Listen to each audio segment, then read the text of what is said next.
Hi, everyone. I wanted to continue today with the truths that are opening up now for a wider audience about what true work on yourself is about, and in particular for the masculine journey. I think all women realize that there are many, many more women awake than there are men truly awake. And this is not because we want to be like the first or the prominent gender here. It's nothing about that. We all want the masculines to wake up. Please. And this is about information. This is about masculines waking up and being open to listening to the wisdom, the Sophia wisdom of the divine feminines that are all over our planet awake now. And one thing in particular here, and this is obviously coming from the Aubrey effect is what I'm going to call it, because it's going to go on for a while here, because when a male is really not wanting to heal himself and afraid to heal himself, there may be really deep things going on in the depths of him that he is afraid to bring out. And that's all to do with healing his inner child. So we're not mocking this, but we really want it to begin happening in earnest now. So we have to address the work that the masculine has to do and why. And what is quite often the catalyst for this is a woman saying no, which I've addressed on a whole video. But, and I also addressed what happens and what happened to me when I said no recently to a situation with a divine flame connection that had gone on years, but in separation and in quite closed off separation as well. And I said that I just lined up, and it was like seconds after I closed down the messaging, wasn't even with my divine counterpart present. It was to do with my energy system, and everything aligned, and it's carrying on. It's opened up the whole next phase of my activation. So what stops the male here? This is what I want to talk about. Now, with every male during their journey with relationships with women, they often take on ways of anesthetizing the real gut and heart feelings that they feel. Do you know, I remember one thing always sticks in my mind, and this is going back like over 40 years now, when I was in the relationship with my divine masculine for a very short period of time. But there was this one day where out of the blue, I think we were just walking, and he just said, I know. And he never came forward with this much truth in any other way spoken, but this just wanted to come out of his mouth. And he said, I know I could spend the rest of my life with you, but I'm terrified. And that was a real eye-opener. I don't think I was young too, and I don't think I replied to that. Because it was like it hit me, but what response could I give to that? And I don't think I did. But this is the sort of thing we're talking about when a man truly realized that he's at the point of true surrender in a relationship. And is it safe or not? And what we see with the Aubrey Marcus effect is huge, isn't it? It's like, he's just gone deeper and deeper into anesthetizing, and this time it was too much for the world. And it's like, I love it, because he's played his position as a guru, but in the negative, because he set himself up as the guru, and what the universe did is they kind of set it against him, which is what needed to happen, so that he now really does the real work and stops influencing people in the wrong way with his radical monogamy, which is really polyamorous. back again to his old cover-up. And this is what would happen when he's at the point of surrender. And this is what happens to many men. It's not just him. It's happening at all different stages in relationships. And that is one way. That's a huge kind of out of the box way for me, that men then start pulling women in, and naming it polyamorous and then getting on with it because the women give in, because the women do not say no and allow him to have the choice of being activated, because that's what happens. And with Aubrey and Vailana, what happened is she said the no in the beginning, and then he told her to work through her stuff. And unfortunately, she wasn't awake enough and confident enough to come back to him and say no. And when I got my final activation on mine, it was after 40 years when the universe told me to go back in and tell him something that was very personal for him and he needed to sort out. And I did it after a while. But what I got, and I hadn't thought about this, I got another activation. I mean, I got an activation 40 years ago and really, zoomed off on my path of working on myself first and then repeating it and helping thousands of other people. And then I got this final activation recently, 2 years ago now. But there is a choice. And the other ways that the masculine will anesthetize himself. And I've got to use... This is the last time I'm going to use Aubrey as an example. I love you, Aubrey. You've really opened up the world for everybody on this false guru side of things with who you really are. And we thank you for that. But with him, if you watch, I mean, he is using... Like I saw him having the final conversation of how deep the friendship was with his ex, and they were both sitting at a table with Vailana, his new love, and he had big glasses of whiskey that he was slugging back, and they all were, and they'd obviously been drinking beforehand.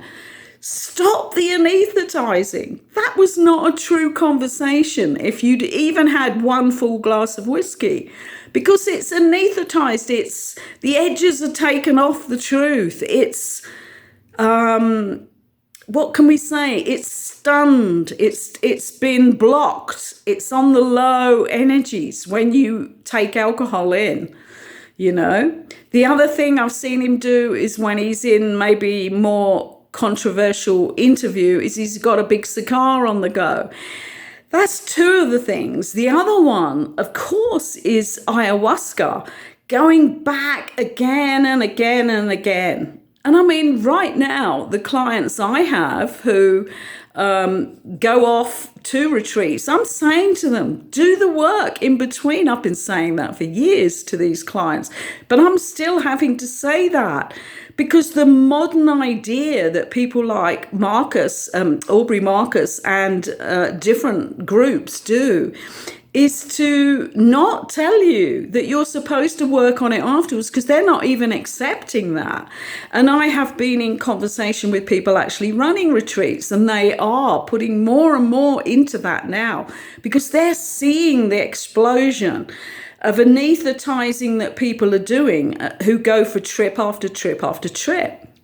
But another one that I would say here is huge for anesthetizing and stopping the natural activation that the male gets from the divine feminine when she says no. That's not for me. That's not what I want. I want a divine union. A union is between two people, not three or four, so that the masculine can slump back in those lower energies. That's what happens. And I did a whole video yesterday on the energy side of this. And his energy is sort of sluggish. That's how I see it when I'm watching a video for research. In all the videos, I can recognize that. I can feel the not poignant, activated energy of him. And this is what we all have happen when we activate ourselves. And Violana's energy is similar because she is accepting that sluggish energy and she's joining it with her own. Now, if either of them are doing marijuana, we know that the spirit in marijuana, the spirit of that medicine, is feminine, extreme feminine. And what you see in Aubrey is that for a masculine, he has a very sluggish masculine energy, and it's overpowered by a non-authentic feminine energy. And I haven't asked my friends about ayahuasca because that's not one I've taken, but I will do, and I will ask, because one of the people that she works with is an indigenous shaman, and he will be able to tell me whether that's feminine as well.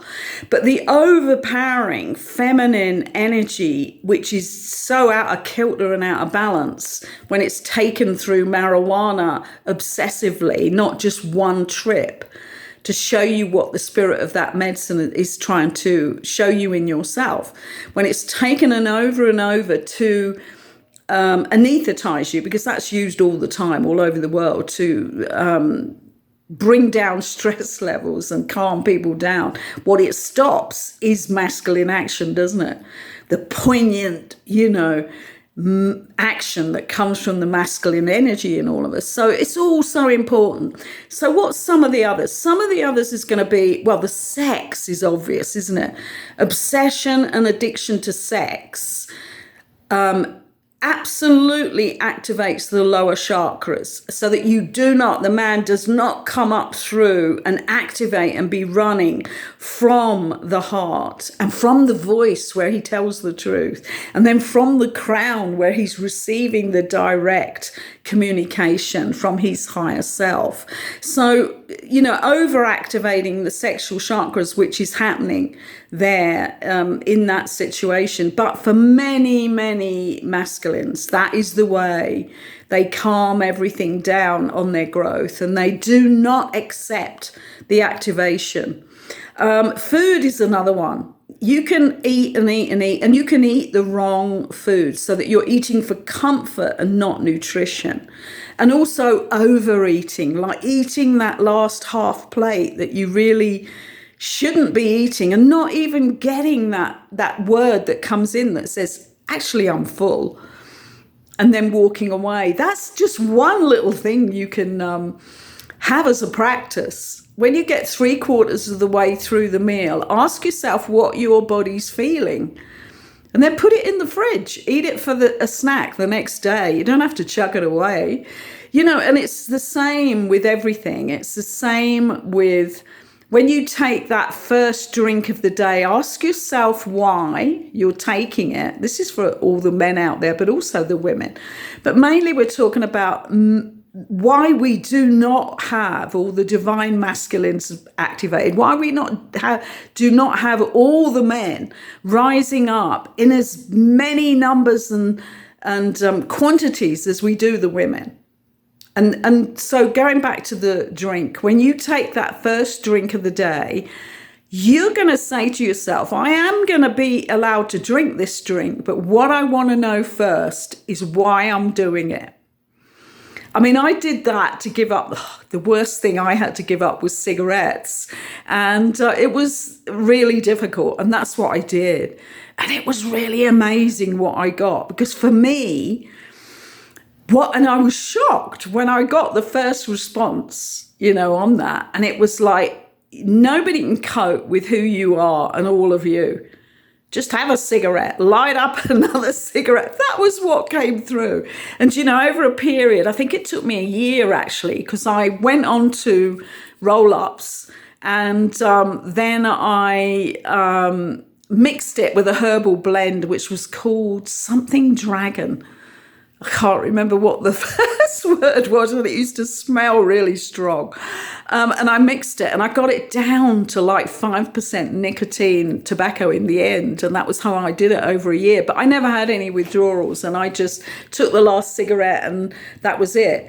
But it was all about, that I knew, like there were, and then I thought back to every time that I smoked. It was always when I was in a situation with people, I need a cigarette. and that I need a cigarette. And what I was doing was using the herb of tobacco to suppress who I was, because that's what it does. It does something to your system. And so that's just me. It'll be completely different for a lot of people, you know. Have a go at that. That's one on the cigarette. That's one on the drink. That's one on the food, where you're just going to stuff yourself so that you are then not alert and activated and ready to speak your truth, because your body is still dealing with trying to digest the food, and it's using all of your energy for that. And this is the same with the joint. If you wake up every morning and need a joint, ask yourself why. Every time, ask yourself why, so that you are agreeing to it from some, at least a little bit awake and aware principle in yourself.